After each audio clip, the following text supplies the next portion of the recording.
पहले बड़ा जवन सैया दर्द करे। बाहरे तहरा बहनी के गाड़ी में लेबर पाइप पेलो बाह का भौजी कहतिया कि राते कइले बार सैया उ दर्द करे। ए भौजी जब हेता संतरा देखबू तो दर्द ना करी त कांतियो छोड़ देवो कि बाद में कहबू कि पेलबे नहीं करत। बाहरे तहरा बहनी के गाड़ी में खीरा डालो बाह का भैया कहता रे। ए भाई लोग ए भैया के बात सुनला के बाद मैंने मन करता कूद के पेल के मर जाई। गजब बेइज्जती है। तो का हाल बा भाई। तो वीडियो बना के यकीन मत आप सभी के हंसे और हंसाने के लिए ना किसी के दिल को ठेस पहुंचाने के लिए। तो बिना कोनो लावा लहसुन के नु आज के वक्त स्टार्ट करल जा।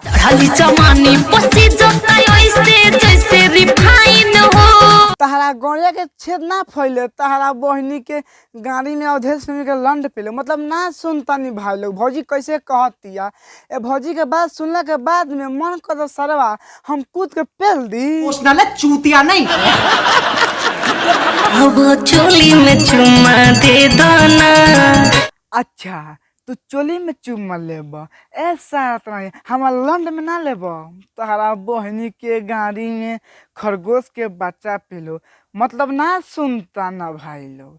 चोली में चुम्मा दे दो लंड के लेब। ए रहा नहीं जाता।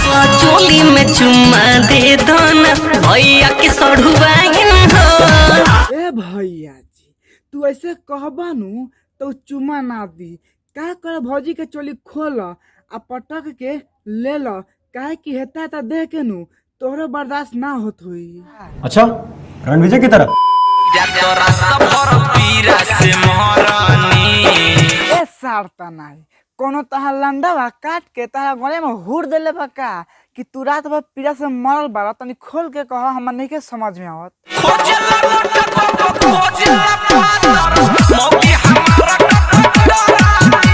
अरे सार तो नहीं बाह का बात कहत सारा खोजेला हमर मौगी मोट और पातर डॉक्टरानी। ए सार तो नहीं तोरा पता नहीं के उ कौना चीज के बात करतिया उ लंड के करतिया।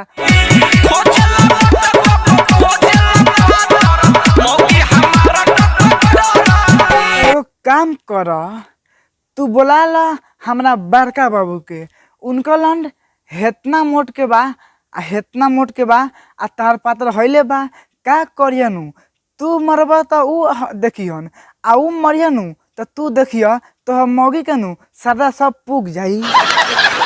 गजब बेइज्जती है। यही नहीं अभी और सुनिए।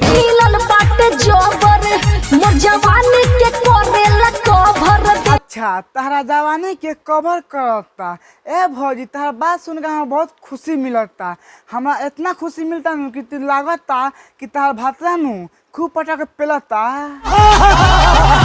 ए रहा नहीं जाता। चोली के टिकोरा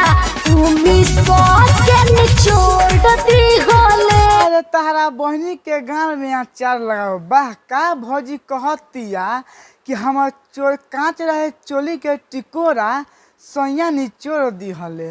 ए भौजी का कइले बारे उ दाब के फुला दिल बारे का तू बताओ खोल के मतलब ना सुनता नहीं भाई लोग। भौजी कैसे कहतिया ए भौजी के बात सुनला के बाद में मन कर द सारा कूद के पेल दी। चोली के टिकोरा ए भौजी तू शुक्र करा कि खाली उ निचोड़ले बा अगर ओकर जगह पर हमर केमा मारे तो कसम से कहतानी ओके दाब के आ दूध निकाल के पी ली। गजब बेइज्जती है। यही नहीं अभी और सुनिए। तो बस भाई आज के वीडियो यही पर रखा। अगर वीडियो अच्छा लागल हो तो एगो लाइक कर देम और शेयर कर देम और कमेंट करके बताएं कि वीडियो कैसा लगा। बाय।